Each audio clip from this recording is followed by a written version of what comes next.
discussing an interesting point about trust. An absolute obvious point if one really starts to look at it. So let's look at it. If you look at the physical reality, you'll notice an interesting thing. And that is you can trust it. I mean, you can build a house, go to work today and come back tonight and the house is still there. Yes, it is subject to time. It is subject to forces that work in on it. But you know what? For the time you need to deal with your mental delusions, you can trust the physical. You can put up a fence, it'll be there. If you go into an agreement with another person and you remain self-honest, that means you do not go into the mental part of anything and defining the relationship. You stick to the physical part of it. You'll find that the agreement and the relationship is amazing.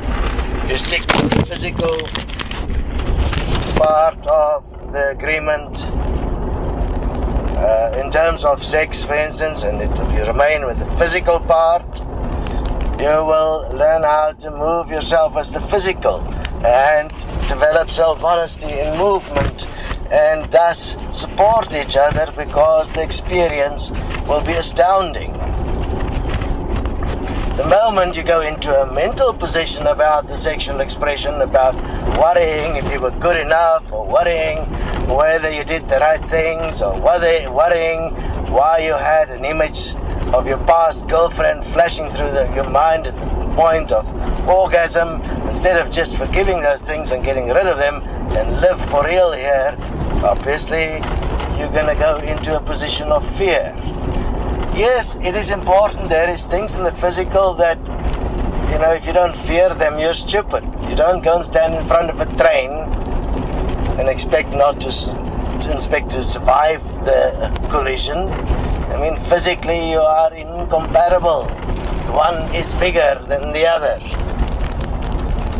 The physical points are simplistic. According to simple calculations and measurements and observations of the physical, you have a stable reality. The only part that's unstable in the reality is the human mental condition, the imagination, the thought, that which is happening inside a round little space of human endeavor. The actuality of the human, which is the physical part, is the part that's disregarded, which is why starvation is allowed, which is why murder and rape is allowed, why the human physical condition is not honored. Apparently it's dirty, but it's the only stable part about the human. Everything that is happening, even in our philosophies and in our knowledge as it exists in this world, cannot be trusted. You can only trust the physical condition of the human as it exists now, and that reflects to you the reality of what the human has become as a mental being, as consciousness. It has become an atrocity, because the physical condition, the foundation from which everyone lives, that which can be trusted, has been invalidated and destroyed by consciousness. And now you are living in a reality that you're going to have a problem transcending a death, which is the mind. So, do a little exercise yourself on what is real and what can be trusted. As long as money is based on secret knowledge and on so-called market forces, as if money is consciousness, money cannot be trusted, and it will not support the physical as an expression of life. Therefore, when money is equated to the physical as a physical support structure, which was shown when the gold standard existed, that money was far more effective, or in the time of Hitler, when money was based on labor, on physical, actual action, then if money is an equal system based on the value of life, which is based on that which is physically measurable as a living being, not the mental part, not the knowledge part.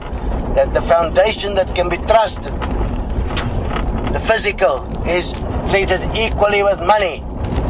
Life will become heaven on earth. It is possible for the human, in its so-called limited condition, to actually exist in harmony.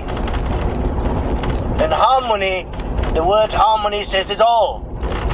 Money must not harm money.